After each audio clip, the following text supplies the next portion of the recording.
My daughter texted, "We're hosting Thanksgiving without you this year, Mom. We need a fresh start without any interference." After 12 years of coordinating and backing every expense under my own account, I replied, "Perfect." That morning, 22 family members arrived in freezing weather, only to find the iron gates locked tight. The property owner coldly told them, "The hold was released. Without the guarantor's signature, you don't have a single reservation here." My phone exploded with notifications, 128 missed calls. Before we go any further, I need to know where you are watching from. Drop your city or country in the comments right now. Every single one of you matters here at Silent Revenge with Auntie May. Please note this story weaves in fictional elements for entertainment and deeper meaning. Resemblance to any person or place is purely coincidental, but what it has to say to your heart is entirely intentional. My name is Bettina Vance. I am 62 years old, and I spent 35 years managing rail freight logistics for one of the busiest corridors in the Midwest. I tracked shipments worth millions of dollars, coordinated crews across 4 time zones, and never once lost a manifest. I retired with a commendation letter, a pension that covers every bill I have, and the permanent habit of writing everything down. None of that prepared me for the morning I sat in my kitchen in Mill Haven, Indiana, listening to my phone ring for the 17th time. While 40 miles away, 22 members of my family stood outside a locked iron gate in 38-degree wind, wearing matching blue shirts, holding casserole dishes, and realizing that Thanksgiving did not exist this year. But I need to take you back 14 days, because that gate did not lock itself. On the 12th of November, I was sitting at this same kitchen table with a cup of coffee going cold beside me when my phone buzzed. It was a text from my daughter Tallulah. She was 32, worked in public relations, and had a gift for phrasing things in ways that sounded reasonable until you read them twice. The message said, "Mom, Thaddeus and I have decided to host Thanksgiving this year on our own. We need a fresh start without any interference. Please use this time to rest. We love you." I read it once. Then I read it again. My chest did not cave in the way I might have expected. My hands did not shake. What I felt was something closer to the sensation you get when a freight train you have been bracing against finally rolls past that sudden, startling absence of pressure. I typed one word and pressed send. Perfect. And I meant it, not out of bitterness. In rail logistics, perfect is what you say when every piece is finally in its correct position, when there is nothing left to adjust. Tallulah had just handed me the one thing I had not known how to take for myself. What she did not know, what neither she nor her husband Thaddeus had bothered to find out, was that Thanksgiving did not run on goodwill and family tradition. It ran on a contract. For 12 years, I had organized our family Thanksgiving at Old Hearth Farm, a 30-acre retreat property owned by my longtime friend Clementine Broussard, 40 minutes outside Mill Haven. I had booked the North Hall, the guest cabins, the catering kitchen, and the dock access every single year under my small consulting business, Vance Coordinating Services. The farm worked with me because I carried event liability insurance, because I had a 12-year record of clean payments, and because Clementine and I had worked the same rail logistics route in southern Indiana for nearly a decade before she bought the property, and I stayed on the railroad. The hold deposit was $6,000 placed every spring to secure the Thanksgiving week dates. It sat under my LLC, my name, my liability, my signature on every line. Tallulah had never once asked how any of it worked. She announced dates. She forwarded the guest list. She told people, "Mom has everything handled," and then showed up with a new centerpiece idea 2 days before the event. I set my coffee cup down, walked to my desk, and called Clementine. "Clem," I said, "I need to pull the hold on the Thanksgiving booking." There was a pause on her end. Not a long one. Clementine was not a woman who needed lengthy explanations. "You sure?" she asked. "The cancellation clause gives me a full refund through the 15th. I said. "Today is the 12th. I want it released." "Done," she said. "I'll process it this afternoon. You want me to note the account closed?" "Note it released," I said. "There may be another party reaching out to rebook directly." I I could hear her writing something down. "Understood, Bettina. You take care of yourself." "I intend to," I said. By 4 o'clock that afternoon, $6,000 had returned to the Vance Coordinating Services account. By 6 o'clock, I had written Tallulah a single email. I kept it factual the way I had been trained to write incident reports. No emotion, no editorial, just information. I told her the tentative hold on Old Hearth Farm had been released as of that day. I told her the property would return to open availability after the 14th of November, unless a new contract was executed directly between her Thaddeus and Clementine Broussard. I included Clementine's full name, phone number, and business email. I listed the estimated cost of a direct booking without the LLC discount. I noted the deposit amount required and the deadline for securing the dates. At the very bottom, I wrote, "I will not be executing any agreement on behalf of this event. This is now your responsibility. Please confirm that you understand." Then I closed my laptop, heated up a bowl of soup, and sat down to eat in the first real quiet I had felt in years. My brother Gideon called around 8. He was 65, retired from shipbuilding, and had the particular kind of directness that only men who spent decades working with their hands tend to develop. "I heard what Tallulah did," he said, and his voice carried the low, steady anger of someone trying to keep a lid on something that wanted to boil over. "You doing all right, Bet?" "Better than I expected," I told him honestly. "You want company this weekend?" I looked around my kitchen, the quiet countertops, the chair where my late husband used to read the paper, the window above the sink where the last of the November light was going gray and gold. "Come Thursday," I said. "I'll make a real dinner. I'll bring the good wine," he said. "Bring the decent wine," I said. "Save the good stuff for something worth celebrating." He laughed at that, and the sound of it loosened something tight in my chest that I had not realized was still there. I went to bed at 9:30. I did not check my phone again that night. I slept for 8 hours without waking once. For the first time in 12 years, no one needed anything from me before morning. Tallulah called me the next morning at 7:43. I watched her name light up the screen, finished pouring my coffee, and let it go to voicemail. She did not leave one. She called again at 8:09, then at 8:52. On the fourth call, just before 10, I picked up. "Mom." Her voice had that particular tension in it, stretched thin like a rubber band pulled one notch past comfortable. "I got your email." "Good," I said. "Then you have everything you need." "What does this mean, you release the hold?" The rubber band pulled tighter. "You can't just, that's our Thanksgiving. That's 12 years of Thanksgiving." I set my coffee mug down on the counter and kept my voice the same temperature it had been all morning, even unhurried the way I used to talk dispatch teams through rerouting a delayed freight line. "It means exactly what it says, Tallulah. The hold was under my business account. You asked me not to be involved, so I removed myself." "That is not what I meant." Her breath came sharp and quick, like she was pacing. "I meant we didn't need you hovering over everything. I didn't mean I didn't think you would pull the whole booking." "The contact information for Clementine Broussard is in the email," I said. "Her phone number, her business address, the estimated cost of a direct booking. Everything you need to take this over is right there." A pause that had real panic underneath it. "Mom, we sent invitations, actual printed invitations, to Thaddeus's family, to his mother." My stomach did tighten at that, not with guilt, but with the specific recognition of a problem I had not caused and could not own.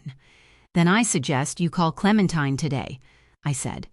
"The property releases to open availability after the 14th. "I'm calling her right now," Tallulah said, and the line went dead. She did call Clementine. I know this because Clementine told me about it later in her careful, professional way. Tallulah had asked to confirm the Thanksgiving booking under the Vance family name. Clementine had told her politely and without elaboration that she was only able to discuss account details with the party named on the existing contract, and that she could not disclose the status of another party's business account. Tallulah had taken that to mean the booking was still intact, still sitting there under some version of her mother's name, waiting to be claimed. She hung up feeling reassured.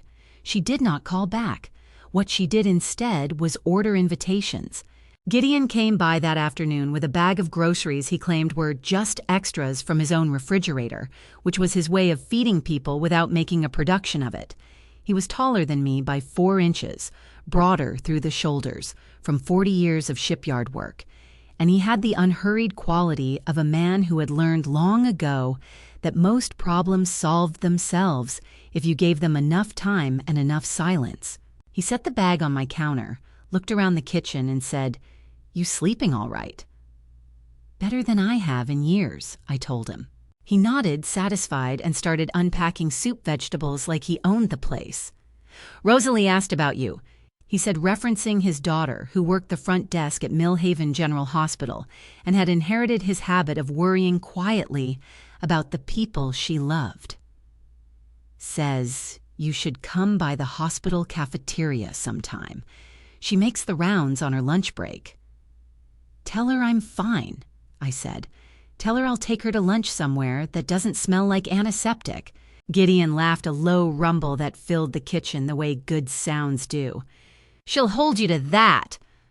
We were still at the table an hour later when my neighbor June Albright knocked on the back door, the knock of someone who had been doing it for 15 years and considered the formality of waiting to be answered a courtesy she extended only to strangers. She was 70, sharp-eyed, and carried a tin of oatmeal cookies she described as "not my best batch, but acceptable." She sat down, looked between me and Gideon, and said, "I heard Tallulah's taking over the farm this year." "That's what she said," I told her. June bit into a cookie, chewed thoughtfully, and fixed me with the look she reserved for things she considered self-evident. "And you're just going to let her—" "I already did," I said. June studied me for a long moment, her eyes reading my face the way she read everything carefully without rushing to a conclusion. Then she nodded once slowly, the way you nod when something finally makes sense. "Good," she said. And she poured herself more coffee and asked Gideon about his garden, and that was the end of it. That evening, Tallulah sent the invitations to the Gentry family. They were printed on heavy cream cardstock with a photograph of Old Hearth Farm on the front, a photograph from last year's reunion that I had taken myself. At the bottom, in script, it read, "Hosted by Tallulah and Thaddeus Gentry. Thanksgiving at Old Hearth Farm. Hollis Gentry." Thaddeus's mother received hers in Louisville, Kentucky 2 days later. She called Thaddeus to tell him she was impressed. She booked a flight into Indianapolis International for the Wednesday before Thanksgiving. Her older son, Merriweather, cleared his calendar for the full week. Nobody called Clementine to sign a contract. Nobody asked where the deposit receipt was. Nobody thought to wonder why an invitation had a photograph but no confirmation number. I found out about the invitations from Gideon, who heard it from Rosalie, who had seen Tallulah posting about them on social media, a close-up of the cream cardstock caption reading, "So excited to host our family this year." I looked at the photograph on my phone. I recognized the image. I had been standing at the edge of the dock when I took it, the light coming in low and gold across the water, the farm's red barn reflected in the surface. I put the phone face down on the table. I had given them the deadline. I had given them the contact. I had given them every number they needed. Whatever came next was not something I had set in motion. It was something I had simply stopped preventing. Thaddeus Gentry had a particular kind of confidence that accountants sometimes develop when they spend too many years working with numbers on paper and not enough time standing in rooms where real decisions get made. He was 34 trim with the careful grooming of a man who believed presentation was a form of credibility. He tracked every dollar that moved through their household in a spreadsheet he updated every Sunday evening. He knew the price of their grocery delivery to the cent. He knew exactly how much Tallulah spent on her hair every 6 weeks. What he did not know was how to read someone else's contract. When Tallulah forwarded him my email, Thaddeus did not call Clementine right away. Instead, he went looking through the shared folder where Tallulah kept family documents, and he found what he was looking for, a scanned copy of last year's booking agreement between Vance Coordinating Services and Old Hearth Farm. He studied the nightly rate, the event hall fee, the catering package cost, and the total. Then he opened a browser and looked up current market rates for comparable event properties in the region. The difference made him sit back in his chair and exhale through his teeth. Tallulah. He called out loud enough to carry through 2 rooms. "Come look at this." She appeared in the doorway of his office, phone in hand, mid-scroll. "What?" "Your mother's been getting this place at less than half the going rate." He turned the laptop toward her. "You see this A property this size, this close to the lake, running a full Thanksgiving event package, the market price is nearly double what she's been paying." Tallulah's eyes moved over the numbers. Her jaw tightened the way it did when she was recalculating something she did not want to recalculate. "So what does that mean for us?" "It means," Thaddeus said, folding his hands on the desk with the satisfaction of a man who believed he had just found the winning variable, "that we go in. We explain. We're the family that's been booking this property for 12 years, and we ask for the same courtesy rate. Places like this value long-term relationships. They're not going to turn away a group of 22 people over a negotiation." Tallulah chewed the inside of her cheek.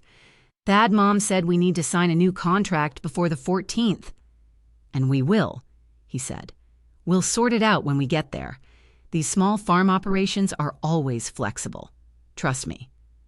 He picked up his phone, found the number in my email, and called Clementine's office line.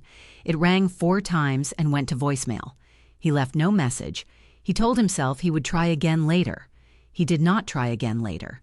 What Thaddeus did not know, what his careful spreadsheet and his browser research could not tell him, was that Clementine Broussard had spent that same afternoon walking the Hartwell family through every cabin on the property. They were a family of 20 celebrating both Thanksgiving and a 60th wedding anniversary. They had driven up from Evansville with a deposit check already written and a signed letter of intent in hand. They asked no questions about rates.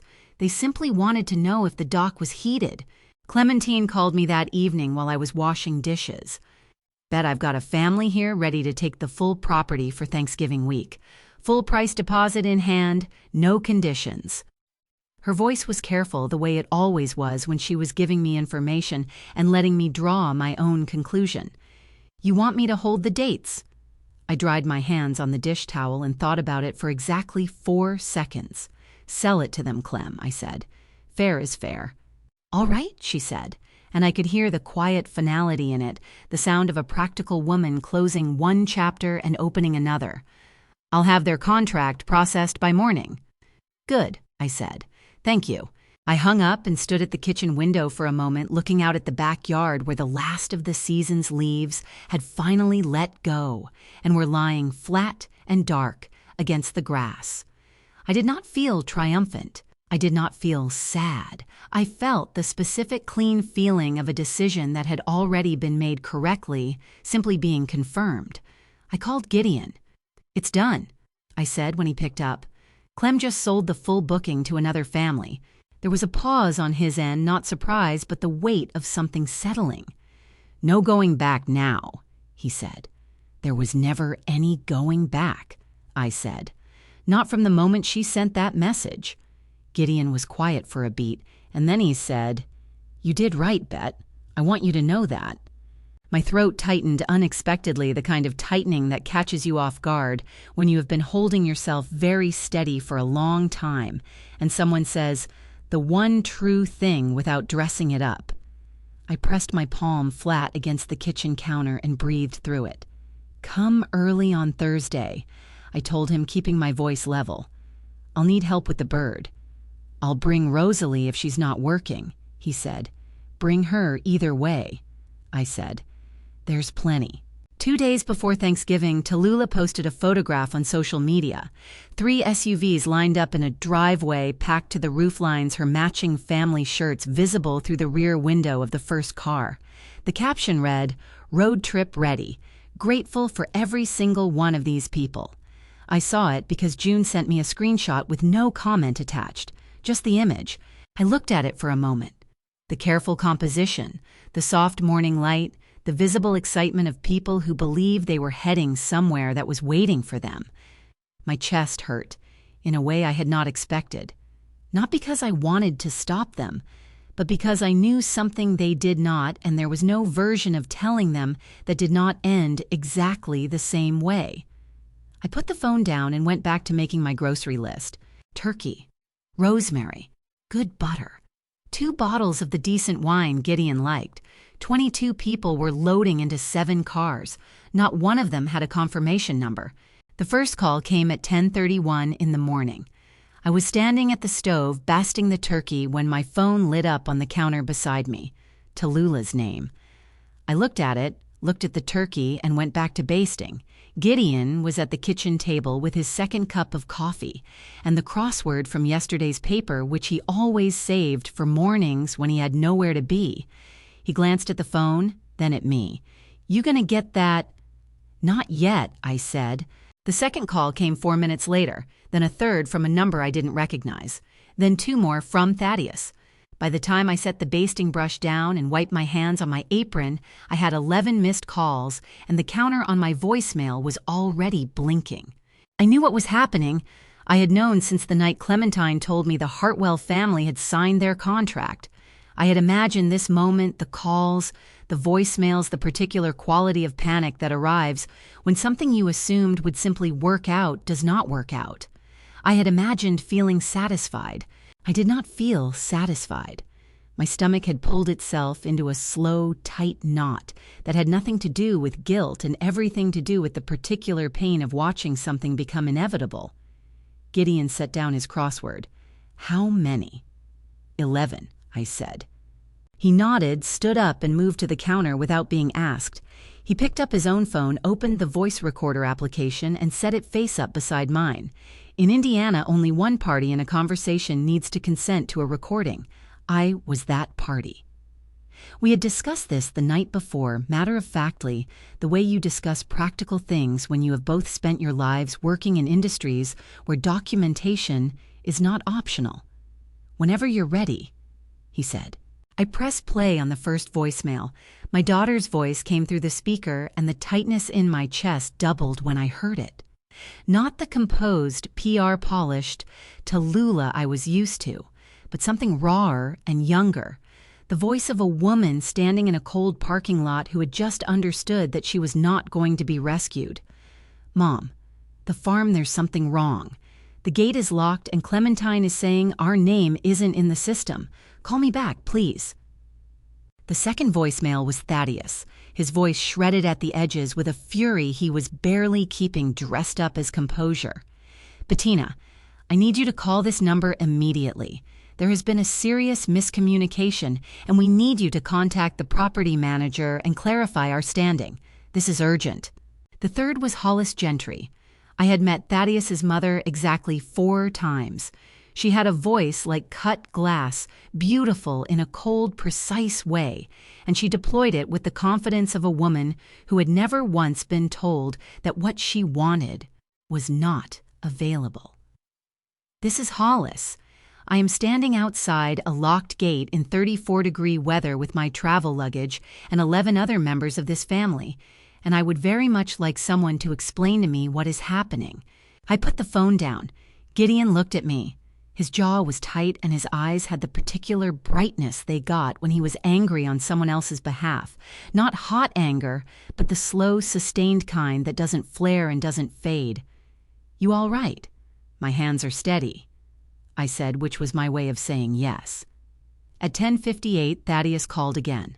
I picked up, set the phone on the counter between me and Gideon, and accepted the call on speaker without saying a word. Finally. His voice came through the kitchen like a fist hitting a table. "Bettina, I need you to call Clementine right now and tell her to open the property. There are elderly people out here. Hollis has been standing in the cold for 40 minutes. You fix this, now." I kept my voice the same temperature it had been all morning. The hold was released on the 12th Thaddeus. I sent Tallulah an email that same evening with Clementine's contact information and the deadline for executing a new contract. That deadline was the 14th. "That is not—" He stopped, started again. "You had no right to pull that booking without consulting us."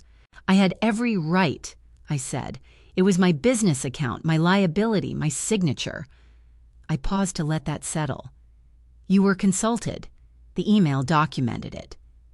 His voice dropped into something colder and more deliberate, and my chest tightened because I recognized that shift, the shift from frustrated to threatening. If you do not fix this today, Bettina, I promise you that you will never see those grandchildren again.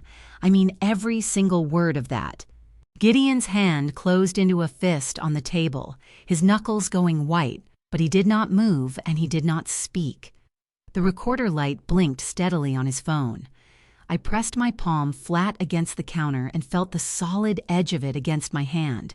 You confirmed full responsibility in writing Thaddeus, I said.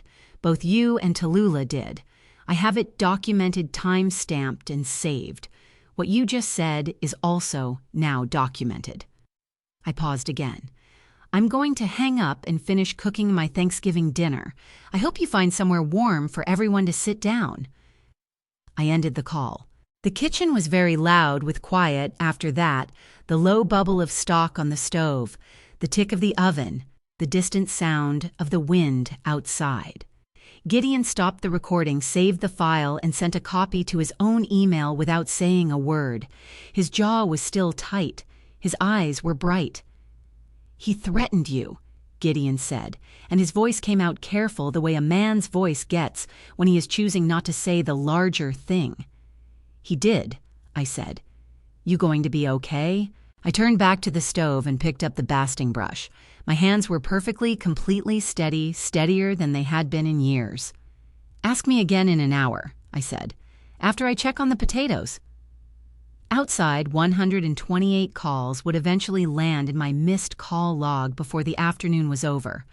I know because I counted them later in the same careful way I used to count freight units at the end of a long shift. Every single one went unanswered. By noon, the turkey was resting under a foil tent on the counter, and the kitchen smelled like rosemary and brown butter and something close to peace. June Albright arrived at 12:15 with a bottle of red wine she described as perfectly decent, don't read the label, and a baking dish of sweet potato casserole that was still warm through the dish towel she had wrapped around it. She came through the back door the way she always did, set everything on the counter without ceremony, and looked at me with the particular attention of a woman who had learned to read people, the way you read weather, by paying attention to the small signs before the big ones arrived. How many calls? She asked. Stopped counting at 90. I said, which was not entirely true. I had counted everyone. But 90 sounded like a number a sane person might stop at. June made a sound in the back of her throat that was not quite a laugh and not quite a sigh. She pulled out a chair, sat down, and said, Pour me a glass of that wine and tell me you're eating today.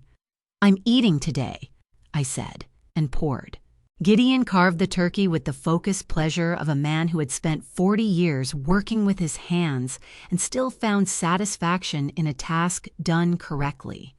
The three of us sat down at my kitchen table, the small one, the one that only seats 4, and ate a proper Thanksgiving meal with cloth napkins and the good plates I never used enough. It was the best Thanksgiving I could remember in years, possibly the best one ever. Nobody needed anything from me. Nobody sent a last-minute text asking whether the catering company had confirmed the dietary restrictions. Nobody asked me to call the property manager about the broken space heater in cabin 3.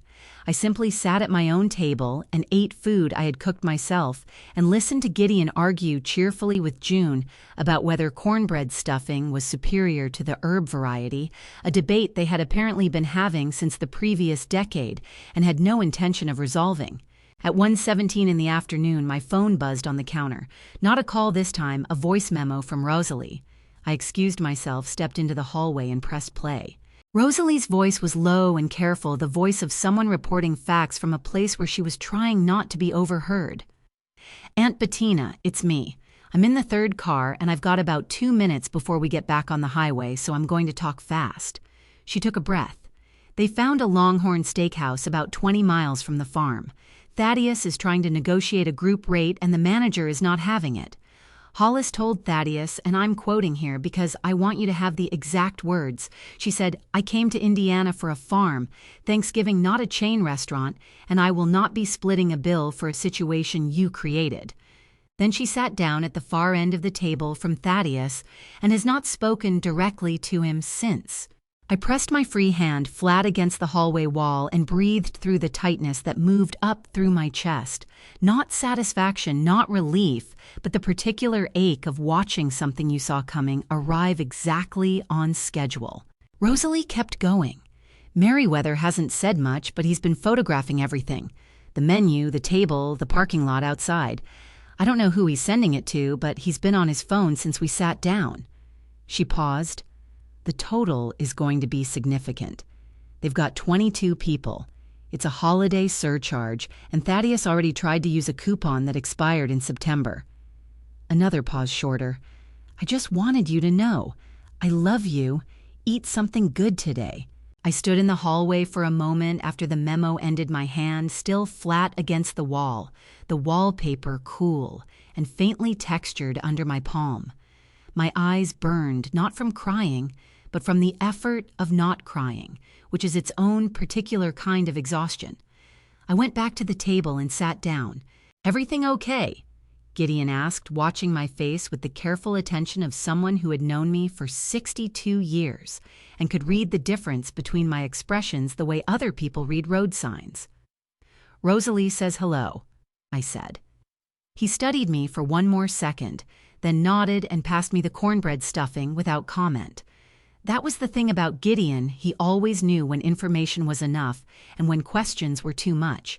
June refilled my wine glass without being asked.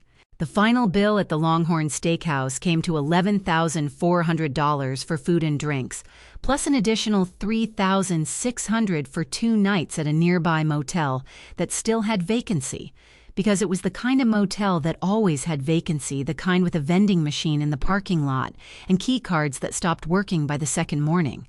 22 people, 7 rooms, 1 shared ice machine on the second floor. Thaddeus put it on 3 credit cards because no single card had enough remaining credit to cover the total. Hollis watched him do it without offering her own card, her expression the careful blankness of a woman deciding something slowly and in private. Merriweather photographed the card reader. At 9 o'clock that evening, headlights swept across my front window. A car door opened and closed. Footsteps came up the porch steps, slow, deliberate, the walk of someone who had been sitting in a car for a long time and was using the short distance to arrange their face into something presentable. My doorbell rang. I already knew who it was. I had been expecting her since approximately noon. June looked at me across the table where we had moved to coffee and the last of her sweet potato casserole. "You want us to go?" she asked quietly. "Stay," I said. "Both of you." I set my coffee cup down, pushed back my chair, and walked to the front door. Tallulah was standing on my porch in the matching family shirt, a bright blue cotton thing with a small embroidered turkey on the left chest, and her mascara had tracked 2 thin lines down her cheeks that she had not bothered to wipe away. Her chin was lifted in the particular way she held it when she was bracing herself, and her hands were pressed together in front of her like she was trying to keep them still. She was not there to apologize. I could see that before she opened her mouth. But I opened the door anyway and stepped back to let her in. Before I show you what was inside that green logbook, the numbers that made Hollis Gentry pick up the phone and call her attorney that same night, type "show me" in the comments if you are still here. Because what comes next is the moment this whole story turns. A gentle note: portions of this story include fictional elements crafted to carry a meaningful message. If you would prefer to step away here, that choice is completely yours, but I hope you stay. She walked past me into the living room without being invited further, which was a habit she had carried since childhood, the assumption that every space she entered was already hers.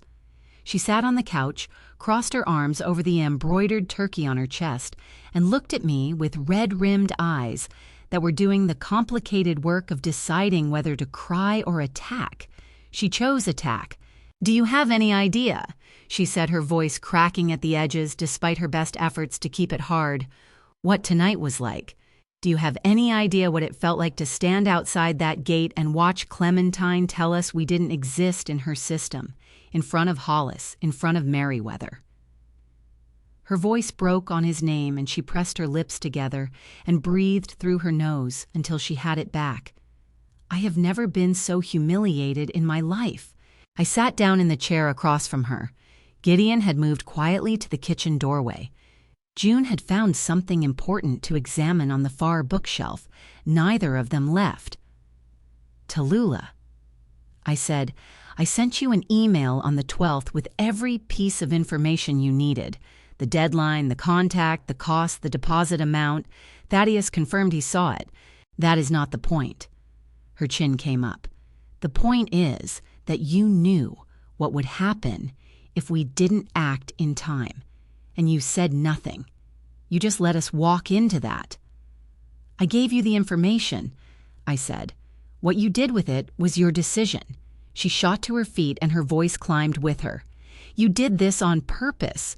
You wanted us to fail. You wanted to humiliate us in front of his family because we didn't invite you, and this was your way of—" "Tallulah." My voice did not rise. It never does when it matters. "Sit down." Something in my tone reached her. Not the words, but the quality underneath them, the particular stillness of a person who has already decided something and is simply waiting for the other person to catch up. She sat. I stood up, walked to my office, and came back with the logbook. It was dark green, spiral-bound, the kind sold in bulk through office supply catalogs. I had kept one for every major logistics project I had managed over 35 years. When I started coordinating Thanksgiving at Old Hearth Farm, I kept one for that too. Not because I expected to need it, because I was trained to document everything, and old habits are the ones that save you. I set it on the coffee table and opened it to the first relevant page. 5 years ago, I said, I started noticing that the money coming into the family fund did not match the expenses I was covering. The gap was not large at first. Then it grew. I turned the page. I did the math.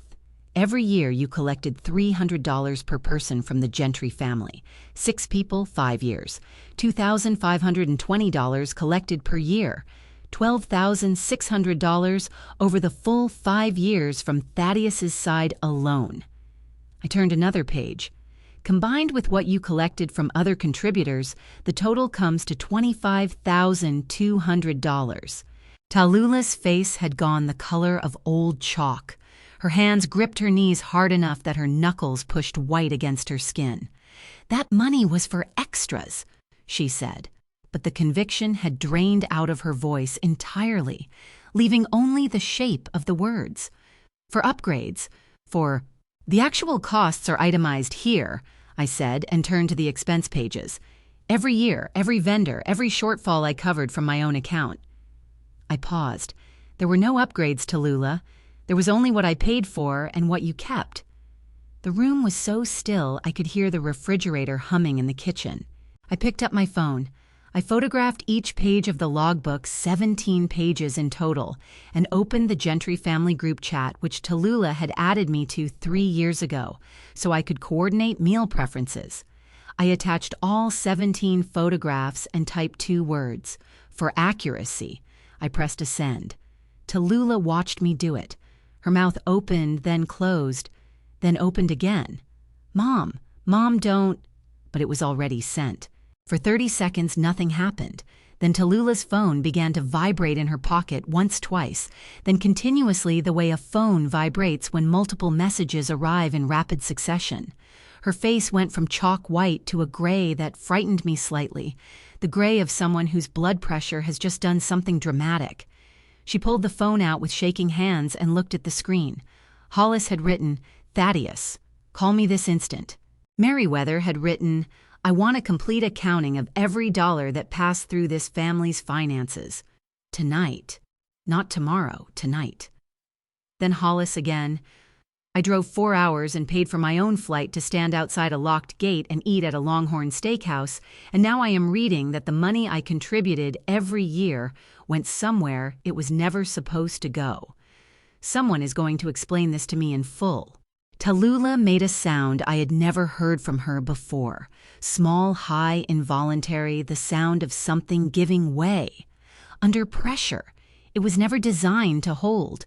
Her hands were shaking so hard she nearly dropped the phone. Gideon stepped fully into the room then, not toward Tallulah. He moved to the armchair beside mine, sat down, and looked at his niece with an expression that was not cruel and was not gentle. It was simply honest, which is sometimes the hardest thing to look at. "You built something on a foundation that wasn't yours," he said quietly. "That's what's collapsing right now. Not your mother's fault, not Hollis Gentry's fault, yours and Thaddeus's." Tallulah's eyes filled. She blinked hard twice, and 2 tears tracked down the same paths the mascara had already made. She pressed her fist against her mouth and breathed through it. She did not answer him. She stood up, walked to the front door, and let herself out without another word. The door closed with a soft, final click behind her. I sat with the logbook in my lap for a long moment. June came and sat on the arm of my chair and put her hand over mine without saying anything, just the warm, dry weight of it. And I was grateful for that, more grateful than I could have explained to anyone who had not spent 12 years being quietly useful and quietly invisible. By midnight, Hollis Gentry's attorney in Louisville had been contacted about drafting a demand letter. The fire, as I had known it would, was burning entirely on its own now. The 4 days after Thanksgiving were the quietest I had known in years, not the brittle quiet of a house holding its breath, waiting for something to shatter. A different kind, the quiet of a room after furniture has been moved, when you can finally see the floor clearly and realize it was always this size. You had simply forgotten because things had been piled on top of it for so long. I slept well. I cooked for myself. I took a long walk on the 1st of December along the river trail behind the neighborhood, the one I had not walked since the summer, because I was always too tired or too busy or too caught up in something that turned out not to be mine to carry. The trees were bare and the ground was hard with early frost, and the air had that particular December sharpness that clears your head the way nothing else does. On the 3rd morning, my phone buzzed at 6:52, a text from Tallulah. I sat up in bed and read it in the gray early light. "Mom, Thaddeus was taken to Millhaven General last night with chest pains. They're running tests. The bills are already starting, and I don't know how we're going to handle everything right now. I just thought you should know. I hope you still care about what happens to this family." I read it twice. Then I set the phone face down on the nightstand, stared at the ceiling, and thought. In freight logistics, when a damage claim comes in, the first rule is never authorize payment before you verify the loss. Not because you assume dishonesty, because verification protects everyone, the claimant, the carrier, and the integrity of the process. You check the manifest, you confirm the report, then you decide. I picked up the phone and called Gideon. He answered on the second ring, already awake, the way men who spent decades on early shift schedules tend to stay awake for the rest of their lives. "Morning, Bet." "Tallulah says Thaddeus was admitted to Millhaven General last night," I said. "Chest pains." A pause. "You want me to call Rosalie?" "If you don't mind," I said. "Give me 10 minutes," he said, and hung up. I got up, put the kettle on, and stood at the kitchen window watching the neighbor's cat pick its way across the frozen backyard with the dignified displeasure of a creature that had not consented to winter. 11 minutes later, Gideon called back. "Rosalie was on the early desk this morning," he said. "She remembers the name. Says a man matching that description checked in through the main entrance last night, sat in the waiting area for about 25 minutes, and then walked out through the front doors under his own power, carrying his own jacket." He paused. "She said he stopped at the vending machine on the way out and got a bag of pretzels." Something shifted in my chest, not cruelty, not satisfaction, but the specific, exhausting sadness of watching someone you once loved choose performance over truth, over and over, until the performance was all that was left. "Thank you," I said. "Tell her I owe her that lunch." I did not respond to Tallulah's message.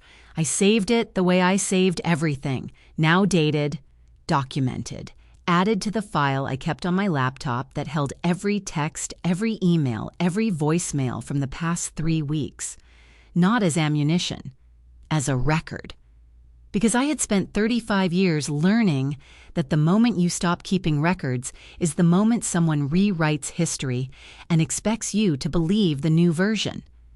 That afternoon, I called my real estate attorney. The house had been appraised in September, at the request of my financial advisor, a step I had taken quietly and without telling anyone, because I had been thinking about it for longer than I had admitted to myself. The appraisal was sitting in a folder on my desk. I had looked at it several times over the past months, picked it up and put it back down. I did not put it back down this time. "I want to list it," I told my attorney. "As soon as the paperwork is ready." There was a practical, professional pause on his end. "We can have the listing agreement ready within the week. You have somewhere in mind to go." "Michigan City," I said. "I've been looking at a building on the lake." "Good area," he said. "I'll draw up the documents." That evening, Gideon came over without being asked. He had a way of knowing when I needed company that had nothing to do with being told. He let himself in through the back the way he always had since we were children, and the back door of whatever house we lived in was always unlocked, and he sat down at the kitchen table and looked around the room. "You're really doing it," he said. It was not a question. It was the statement of a man reading a room he had known for 2 decades and noticing what had changed the boxes I had begun stacking in the hallway, the walls where I had already taken down 3 photographs and left the small, pale squares behind like the outlines of things that used to belong there. "I should have done it 2 years ago," I said. Gideon was quiet for a moment, the good kind of quiet, the kind that holds space rather than fills it. Then he said, "Dad would have paid that hospital bill without asking a single question. You know that." My throat closed around something hard and sharp. I pressed my fingers against the edge of the table and breathed through it carefully, the way you handle something fragile. "I know," I said when I could. "That's exactly why I asked the question first." Gideon looked at me for a long moment. His eyes were bright in the kitchen light, not with tears, but with the particular brightness of a person who sees someone they love clearly and without condition. "Mom would have done the same thing you did," he said. "All of it." I had to look away then. Out the window at the dark backyard, at the pale squares of frost on the grass. My chest ached in a way that had nothing to do with regret and everything to do with the specific grief of wishing someone were still alive to see that you turned out all right. "Help me with these boxes," I said after a moment. He pushed back his chair, stood up and said, "Where do you want them?" We worked until 10 o'clock, moving things from room to room in the comfortable, practical rhythm of people who have known each other long enough that work is its own kind of conversation. Talila's final message arrived on a Tuesday morning 9 days after Thanksgiving, while I was wrapping the last of the kitchen dishes in newspaper and laying them carefully into a moving box. 9 words. "Don't expect me to take care of you when you're old." I read it standing at the kitchen counter with a coffee mug still in my hand, the newspaper ink smudging faintly against my fingers. I read it a second time. Then I set the mug down, set the phone down beside it, and stood there for a moment with my hands flat on the counter, and the morning light coming through the window above the sink, the way it always had the same angle, the same pale gold, the same particular quality it gets in December in Indiana when the sun is low and the sky is the color of old pewter. I had been waiting for this message, not consciously, but somewhere in the part of me that had spent 35 years anticipating problems before they arrived, I had known it was coming. The threat that was supposed to feel like a weapon, the reminder that I needed her more than she needed me. I opened my laptop, pulled up my financial accounts the way I would pull up a manifest methodically without drama to confirm what I already knew was there. The IRA balance, the brokerage portfolio my financial advisor had helped me build over 20 years of careful, consistent contributions, a diversified account that had weathered 3 recessions and was still standing. The railroad pension statement that arrived every month like a quiet, reliable promise, kept enough to cover every bill I had with room left over for the things that made life worth living. Full medical coverage through my retirement benefits package, the kind that did not expire and did not have a deductible that would make me think twice before seeing a doctor. I sat with those numbers for a long moment, not with pride, with something quieter than that, with the specific grounded feeling of a person who has done the slow, unglamorous work of building a foundation and is only now late in the process, allowing herself to stand on it. I had never needed Tallulah to take care of me. I had never needed anyone to take care of me. I had simply, for reasons I was only now fully understanding, allowed her to believe that her presence in my life was a form of security I could not afford to lose. I had confused her proximity with my stability. They were not the same thing. They had never been the same thing. I typed one message and sent it before I could soften a single word. I have a pension-full medical coverage, an IRA, and enough in savings to take care of myself comfortably for the rest of my life. I don't need caretaking. I need honesty. When you're ready for that conversation, you know where to find me. Then I closed the laptop, picked up my coffee, took a long sip, and went back to wrapping dishes. June arrived an hour later with a roll of packing tape under one arm and a thermos of coffee in her hand, wearing the old canvas jacket she always wore when she meant to do actual work. She had the practical, cheerful energy of a woman who believed that almost any situation was improved by having something useful to do with your hands, a belief she had developed. She once told me in the first year after her husband died, when she had repainted every room in her house just to have somewhere to put her body while her mind figured out what came next. "The good kind," she said, holding up the thermos. "Not the church hall kind." She set it on the one patch of counter that wasn't covered in newspaper and got to work without being asked. That was June. She assessed a situation, identified the most useful thing she could do, and did it.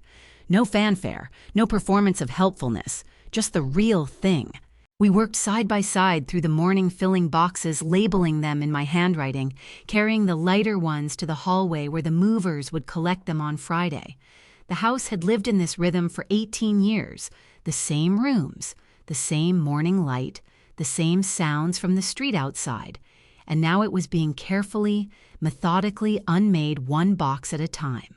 At one point, June picked up a framed photograph from the bookshelf and held it out to me with a questioning look. Tallulah at 16, grinning at the camera with a gap where her left molar had just come out, holding a fish she had caught at a lake in Michigan. She was so young in that photograph, so openly delighted with herself. I remembered the afternoon it was taken, the way she had held that fish up and hollered across the water to me, proud as anything, wanting me to see. My throat tightened for just a moment. The old ache. The mother-shaped part of me that would never fully stop grieving the version of her that fish-holding girl might have grown into if things had gone differently. "Box," I said. "Not storage. Box." June wrapped it carefully in newspaper, same as everything else. She did not ask if I was sure. She did not suggest I might want to reconsider. She treated my decision as information and acted accordingly, which was one of the things I valued most about her, the understanding that sometimes what a person needs is not a conversation, but a witness. By early afternoon, the house looked like a place between lives. All the familiar things were still there, but boxed and labeled, stripped of the context that had made them mean something specific. I stood in the middle of the living room and looked at the pale rectangles on the walls where the pictures had hung the outlines of things that used to belong there, faint and clean against the paint. I had expected to feel grief or relief or some clean, definitive emotion that would tell me clearly what this moment meant.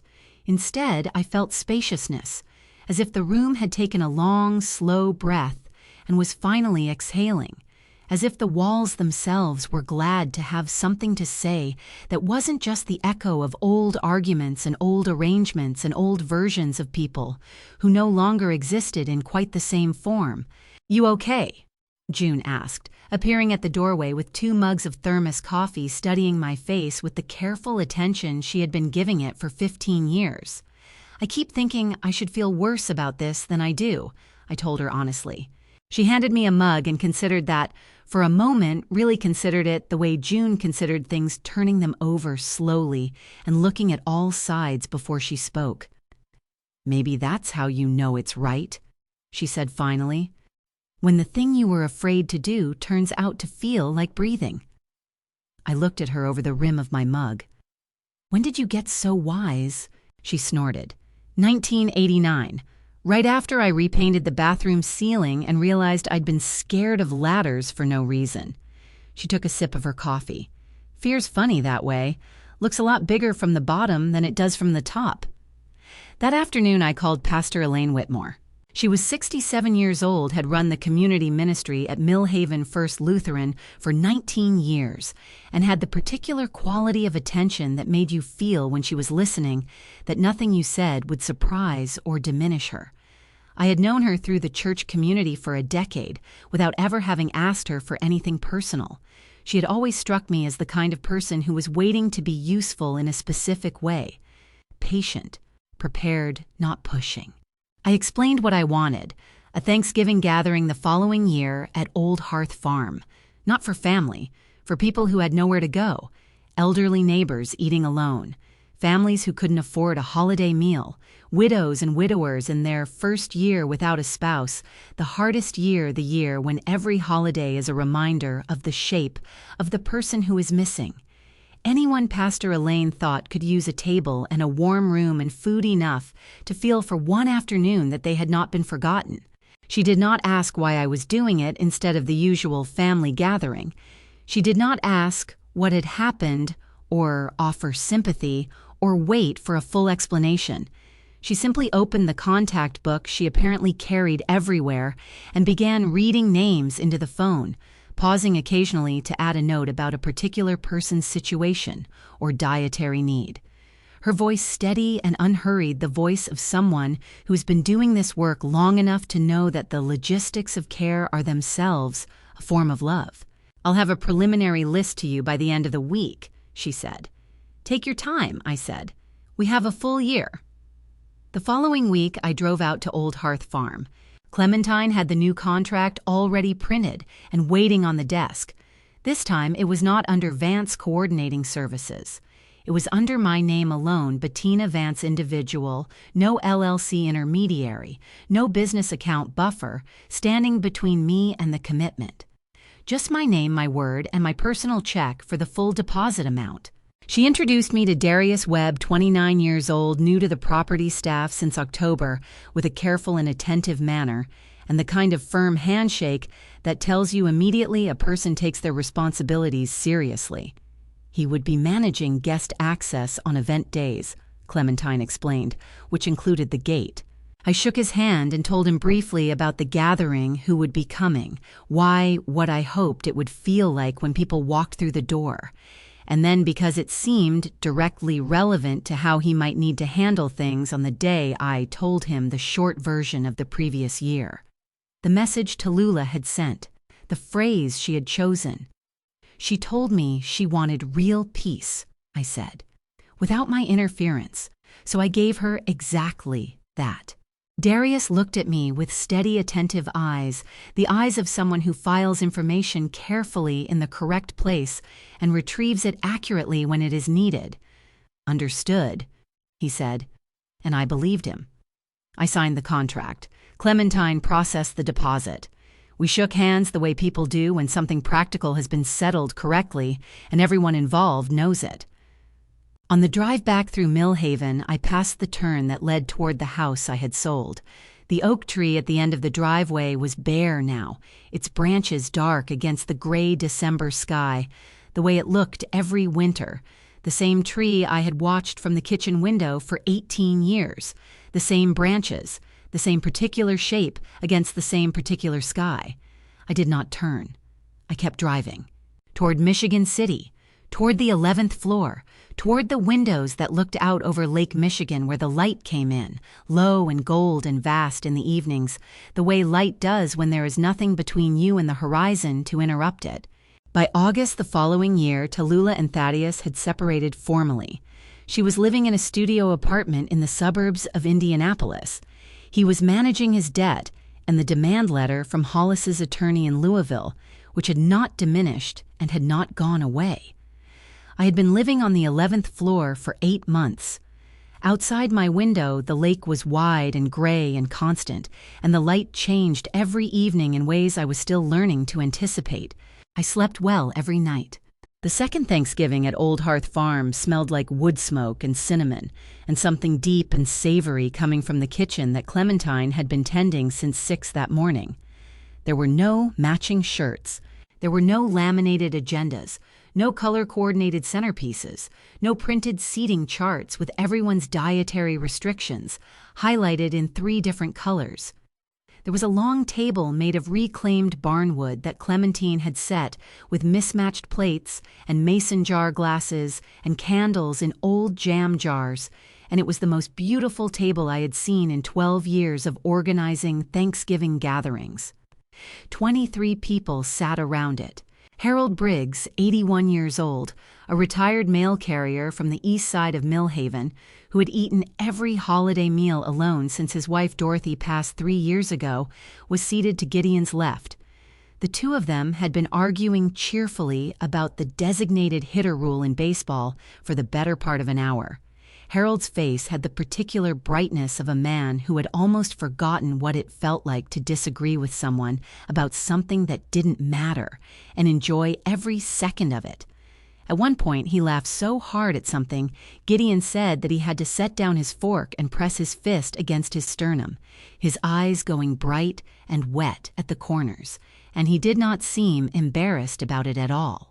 Across the table, 2 women named Frances and Adeline, both widowed within the past 18 months, both referred by Pastor Elaine, had discovered within 20 minutes of sitting down that they had grown up 4 streets apart in Terre Haute and had 17 years of mutual acquaintances to excavate. Their voices rose and fell over each other with the warmth of people recovering something they had been missing without knowing exactly what it was.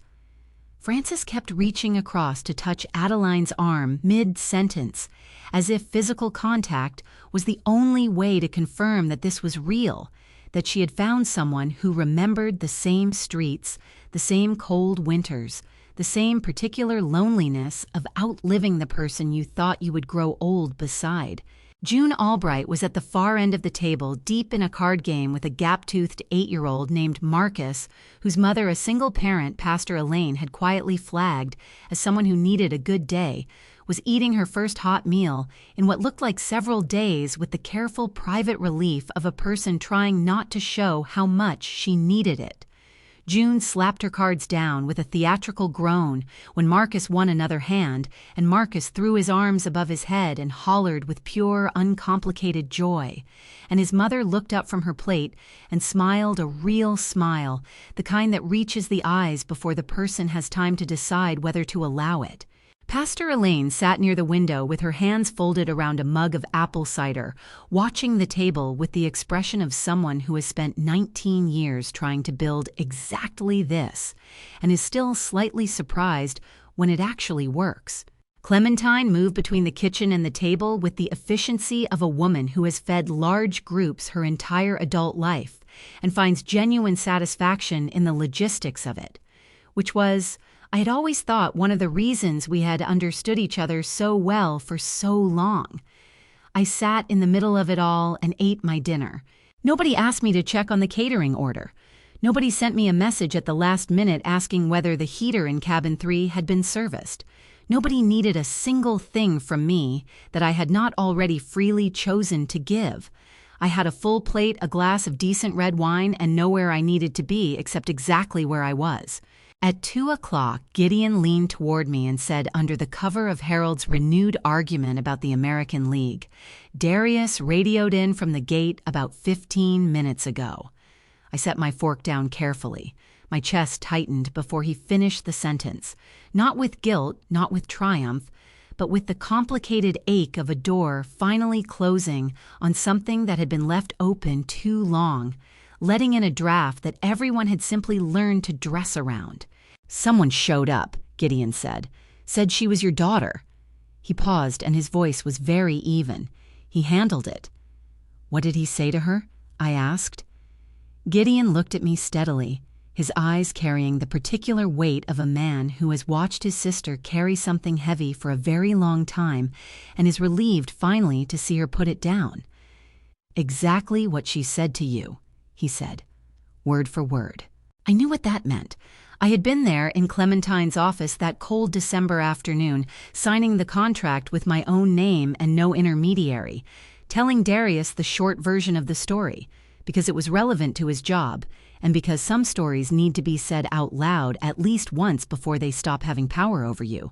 He had listened with the focused attention of someone who understands that the details of a situation determine how you handle it correctly. He had not offered an opinion or asked unnecessary questions.